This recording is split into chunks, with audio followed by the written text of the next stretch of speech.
probably the most incredible thing is the fact that it was Bob Massie's debut. You know, a guy on debut taking 16 wickets, we certainly weren't expecting that. Unfortunately, a lot of people think that the Lord's Test was a one-off fluke, but Bob was a very good bowler. I'd played against him a bit in Shield cricket. He was a genuine swing bowler, and he knew what was happening. He was one of those guys who, you know, he later became a good coach because he knew what made the ball swing, what he had to do. We were going to play him in the first Test match, but I think he did an oblique muscle in the lead up to the first Test. It was like someone stabbed me in the side with a knife, and I'd torn the muscle off the rib cage, and tried to bowl another ball, but just couldn't. And I was out for 3.5 weeks, so I missed a lot of preparation there, and I was unavailable for the first Test because of the injury. After having missed 3.5 weeks, we went to the practice wickets, but one side of the practice wickets was very wet.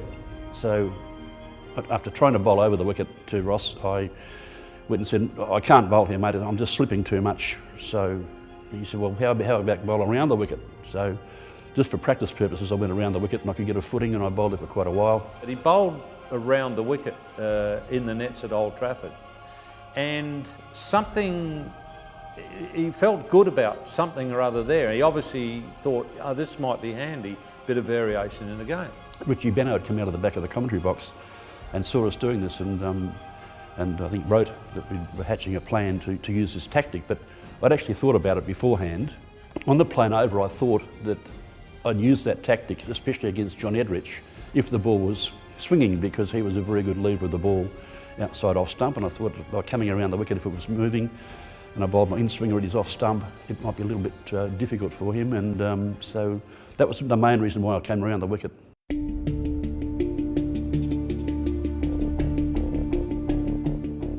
I seem to recall that he bowled Boycott in the first innings with a Yorker, big Yorker that swung. And of course, getting Boycott out of the way was always it was a hard, difficult task. It was a bit of a mistake actually. I tried I'd been bowling some outswingers and they were a bit wide, and I tried to get one a bit straighter to him. It ended up nearly a full toss. He got a bit tangled up, went to hit it a bit too square through the onside and missed it, and he was bowled.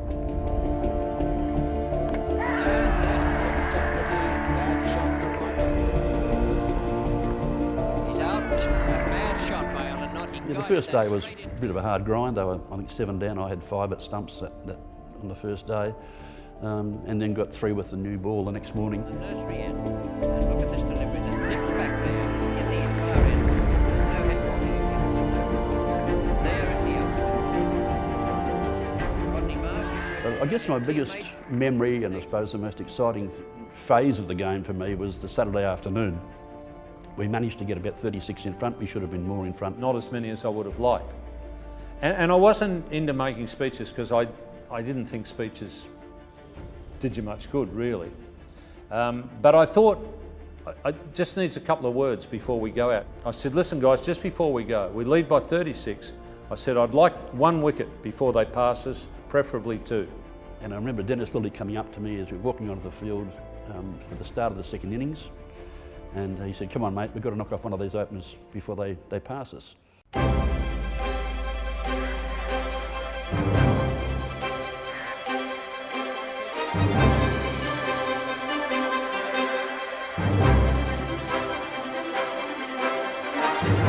We went back to tea and they were 4 for 25 or 4 for 29, something like that, and the crowd was going crazy.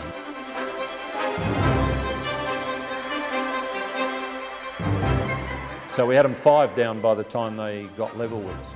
After he bowled an over, he got a wicket, and I said, "Well, you better keep going, mate." And then he'd get another wicket, and then another wicket, and he just kept going.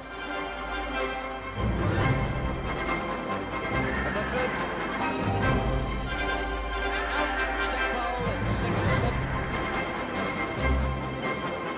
And I mean, the atmosphere with the full house at Lord's, wickets falling, it was just incredible. It's doing your job. To take a wicket, take a catch, make 100. That's what you're supposed to do. I'm a batsman, I'm supposed to make 100. I'm a bowler, I'm supposed to get a wicket. I'm a slip fielder, I'm supposed to take a catch. And that's basically the reaction that you get. And I think you'll see when Bob takes a wicket, the guys sort of just wander over and someone might pat him on the back or well done, and then guys just go on chatting about whatever. When we didn't run around and do aeroplane runs around the ground and high fives and take each other's eyes out and stuff like happens today. But yeah, it was just the way things were. I think that was. I don't think it was just, the excitement was there and the adrenaline rush was still there, but we just didn't show it like, perhaps happens today. I've seen a picture of him walking off the ground, and he's got his head down. He's almost embarrassed that he's leading this team off. What the hell am I doing up?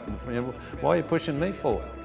And I guess when something like that happens, and you suddenly find out you've broken a record that stood for 90 years, and no one's ever done that before for Australia or whatever.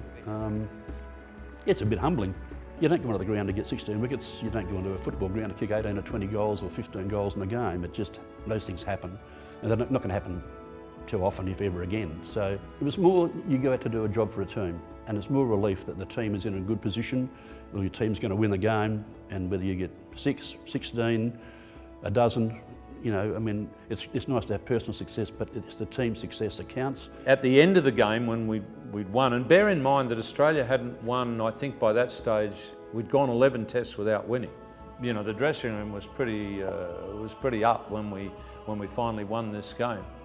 And Ray Illingworth, the England captain, had come out and said, obviously someone had asked him why England was struggling to play Massie, and he said, every time Australia bowled, the clouds came over and the ball swung. When we were bowling, the clouds weren't there and the ball didn't swing.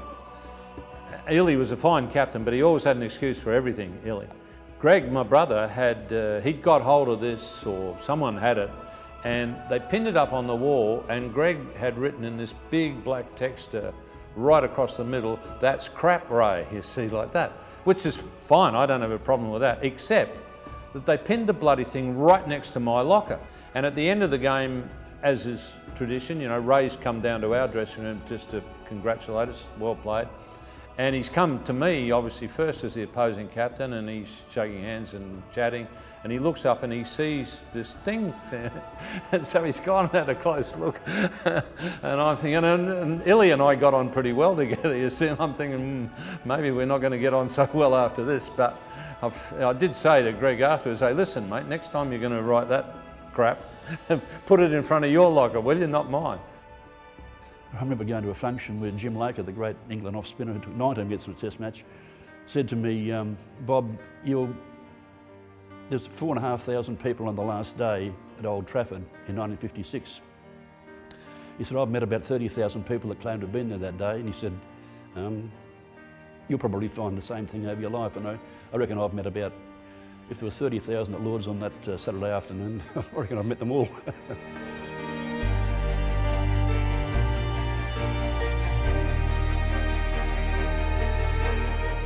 And the amazing thing is 199 days after that was his last day of Test cricket.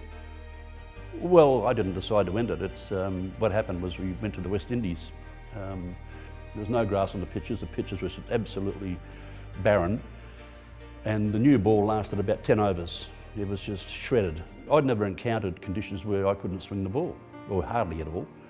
And so all of a sudden the ball was rendered useless after 10 overs. I then had to try and change my style subconsciously by slamming the ball into the pitch and trying to cut it off the pitch.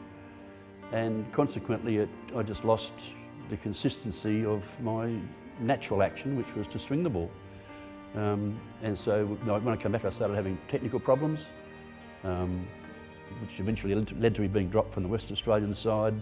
And of course, I didn't play another test match. I still played club cricket rather than probably go mad trying to get back, what I'd had before. So I thought I'd had a pretty good run, and there wasn't any money in it either. I mean, you had to sort of weigh up those things. Had a mortgage, and so it was time to sort of, focus on my banking career. I felt that I'd got the best out of myself and enjoyed every minute of it. The mateship, the good times. We played some good cricket and had nothing to complain about, because there's been far better cricketers than me that never played for Australia or never toured England, so I consider myself fortunate.